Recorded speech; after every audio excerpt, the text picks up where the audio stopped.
عرب کہتے تھے کہ جو بدکاری چھپ کے کی جائے تو وہ بدکاری نہیں ہوتی، اور جو اعلانیہ کی جائے وہ بدکاری ہوتی. تو اس لیے قرآن نے کہا ما ظہر منہا وما بطن، جو چھپ کے کیا جائے یا ظاہر کیا جائے، جو گناہ ہے وہ گناہ ہی ہوتا ہے. چھپ کر کرنے سے گناہ نیکی میں تبدیل نہیں ہو جاتا. اللہ کے محبوب علیہ الصلوۃ والسلام نے فرمایا تم چور کے بارے میں، بدکاری کرنے والے کے بارے میں اور شراب پینے کے بارے میں کیا کہتے ہو؟ تو سب نے کہا اللہ و رسولہ عالم. فرمایا یہ سب فواحش ہیں اور ان سب پر سزا ہے. تو گویا اللہ کے محبوب کے فرمان کے ذریعے سے فواحش کے اندر یہ تین چیزیں شامل ہیں، چوری ہے، زنا ہے اور شراب پینا ہے. بلکہ فرمایا کسی سے مانگنا اور ہاتھ پھیلانا یہ بھی بے حیائی ہے.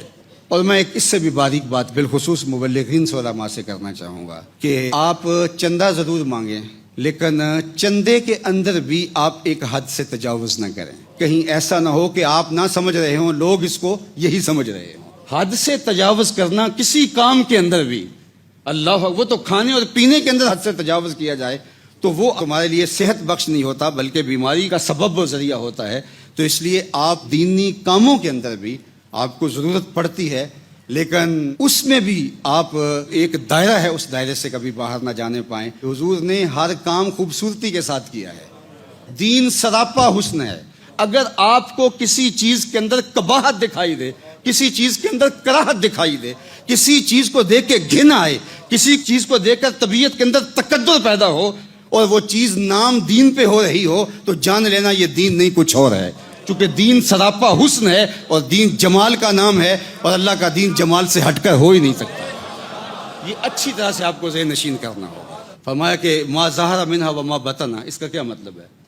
تو صاحب مراغی کہتے ہیں کہ جن کا تعلق آپ کے جوارے سے ہو، یعنی آپ کے ہاتھ سے ہو، آپ کی زبان سے ہو، آپ کے کانوں سے ہو، آپ کی آنکھوں سے ہو، آپ کے ہاتھوں سے ہو، آپ کے قدموں سے ہو، تو وہ فحش امور جو ہوں گے وہ ما ظہرہ کے زمرے میں آئیں گے. اور جن کا تعلق تمہارے دل سے ہوگا، حسد ہے، بغض ہے، کینہ ہے، نفرتیں ہیں، تو کہا یہ بھی فحش ہے. یہ ظاہری فحاشی ماحول میں تقدر پیدا کرے گی اور وہ باطن کی فحاشی تمہارے دل کو اجاڑ دے گی. اس لیے تمہارا کوئی عمل، تمہارا کوئی رویہ فحش کے زمرے میں نہیں آنا چاہیے. اور اللہ کے محبوب صلی اللہ علیہ وآلہ وسلم نے خاص طور پہ اس زبان کی حفاظت کرنے کی تلقین کی، چونکہ زبان فحش اور تفحش کا بہت بڑا ذریعہ ہے. زبان سے گالی گلوچ، زبان سے سب و شتم، زبان سے غیبت، زبان سے کسی کی عزت اچھالنی، آراز پہ حملہ کرنا، جھوٹ بولنا اور تکبر سے بھرے ہوئے جملے نکالنا، یہ سارے اعمال انسان کی زبان سے ظہور پذیر ہوتے ہیں. اس لیے زبان کی حفاظت پورے بدن کی حفاظت ہے. اور اسی طرح وہ چیز جو زبان بولتی ہے، وہ چاہے جھوٹ ہے، چاہے وہ متکبرانہ جملہ ہے، چاہے وہ گالی گلوچ ہے، چاہے وہ سب و شتم ہے، چاہے وہ کسی کی برائی کرنا ہے، کوئی اور ایسا جملہ ہے جو کسی کے لیے ضرر کا، تکلیف کا سبب ہو، وہ زبان پہ نہیں آیا لیکن دل میں وہ گھومتا رہتا ہے. تو زبان پہ آیا تو ماحول کو تقدر دے گا، لیکن اگر دل میں رہا اور وہ غصے کی شکل کے اندر، دل کے اندر پیچ و خم کی صورت کے اندر وہ بدکاری موجود رہی تو پھر وہ باطن کو اجاڑ دے گا. تو اس حوالے سے اللہ کے محبوب صلی اللہ علیہ وآلہ وسلم نے مومن کی تعریف بیان فرمائی ہے کہ جو مومن ہوتا ہے وہ تان و تشنی کرنے والا نہیں ہوتا، لان تان کرنے والا نہیں ہوتا، اور وہ فحش بکنے والا نہیں ہوتا، اور وہ بیہودہ گو نہیں ہوتا. چونکہ جو زبان کے جراحات ہیں وہ دل کے اوپر اثر انداز ہوتے ہیں، دلوں کو زخمی کرتے ہیں. جو نیزے کے لگائے ہوئے زخم ہیں وہ پھر بھی مندمل ہوتے ہیں، زبان کے لگائے ہوئے زخم کبھی مندمل نہیں ہوتے.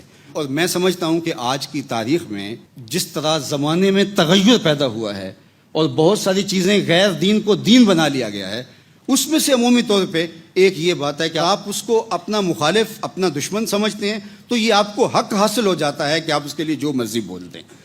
جبکہ اللہ کے محبوب صلی اللہ علیہ وآلہ وسلم کی واضح حدیث ہے سباب المسلم فسوق وقتالہ کفر. اللہ اکبر. مومن کا زبان سے گالی دینا فسوق ہے اور کسی کا قتل کرنا کفر ہے. اور اگر آج ہم دیکھیں تو یہ فسوق اور قتال پہ دنیا چل رہی ہے. یا زبان گالی کی ہے یا زبان گولی کی ہے. جس کے پاس گولی ہے وہ مینڈوں کی طرح لوگوں کو ذبح کر دیتا ہے، اور جس کے پاس گولی نہیں ہے تو وہ گالیوں سے کلیجے چھلنی کر دیتا ہے. ہمیں اپنی زبان کو کبھی بھی بگڑنے نہیں دینا، بلکہ اگر آپ کو کوئی گالی دے اور آپ اس گالی کے جواب کے اندر اس کو گالی دینا چاہیں لیکن آپ کی شائستگی، آپ کی تہذیب گالی دینے سے روکے، اور آپ کے دل میں گالی آئے اور پھر یہاں گھومتی رہے تو میں کہتا ہوں کہ ابھی بھی تربیت کے لائق ہیں آپ لوگ. آپ کے دل میں بھی اس کے لیے گالی کے لفظ نہیں آنے چاہیے.